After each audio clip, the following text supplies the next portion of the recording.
د پښتنو په منځ کې یو څو کسان دي چې نفرت خوري په هغې کې د پاکستان هم شامل دي او د افغانستان هم شامل دي او په دې تصویر کې به تاسو ته دا کس ښکارېږي چې یو څو ورځې مخکې د ویډیو کړو نن سبا په سوشل میډیا باندې د ده دا ویډیو چې ده دا وایرل هم ده زیاتر پښتانه اکثر دا خبرې وکړي نو بیا دغه شان سافټویر چې کله د ده اپډیټ شي نو بیا تاسو د ده خبرې به نه اورېدلې چې د کمې خبرې کړې دي د اول دا خبره کړې ده وایي دا ټکه پورې کم ځمکه چې ده نو وایي دا د افغانستان ده وایي دا زموږ حصه ده او کم کسان چې افغانیان وتلي نو هغه نه دي وتلي یو څو کسان وتلي او باقي ټول چې دا ناسته و زمونږ سره او زه نه ځم لکه خبره چې دا په ویډیو کې ښه صفا صفا کړې ده خو په دویمه درېیمه ورځ باندې داسې بیا چې دی هغه ویډیو وایرل شوي ده نو هلته کې پولیسو چې دی رانیولی دی چې پولیسو رانیولی دی نو بیا هلته کې مافیانو غوښتل تاسو به لیدلي ځینې کسان له اول نمبر خو دا چې کوم کسان به بهر ملک کې ناست نو هغه هم دا غول خوري هلته کې ناست دا چغې چغارې وکاږي او دلته نفرت چې دی هغه د پښتنو په منځ کې خوری راځي نه چې دلته کې خبره وکړي راځي نه چې دلته کې اواز چې دی دا اوچت کړي چې دا ټکه پر دا ځمکه چې دا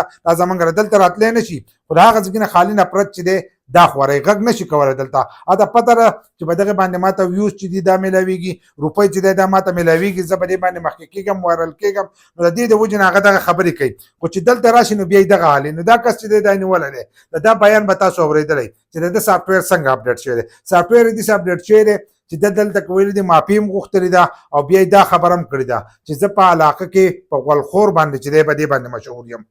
دی ښه صفا چې دی دغه خبره یې ورسره هم کړې ده چې زه په غولخور باندې مشهور یم نو دغه شانتې خبرې چې بیا ستا نه وکاږي نو دا قسمه ویډیوګانې چې دي دا مه جوړوئ چې نفرت چې دی هغه نه خورېږي نفرت خورول چې دی دا ښه نه دي ځکه په پښتنو کې نفرت چې دی دا ډېر زیات خور شوی دی چې د افغانستان هغه په پاکستان پسې لګوي او د پاکستان هغه چې دی هغه په افغانیانو پسې لګوي لکه په یو بل پسې دې خبرې کوي او دا کوم چې نفرت خور کړه هغه ټول به بهر ملک کې ناست دي د ویوز دپاره لګیا دي څه اپډیټ ورسره نه څه معلومات ورسره نه نو د دې د وجې نه چې دی په دغې باندې خبرې کوي یا چې دی کنسل کوي اوس په په کمنټس کې چې دی دنیا شی داسې بېکاره خلک پوهي چې هغه به لاندې کنسل کوي ځکه چې د هغو خولې په دغې کنسلو عادت شوي دي او د هغو کارونه چې دي هغه هم ټول دغه کارونه دي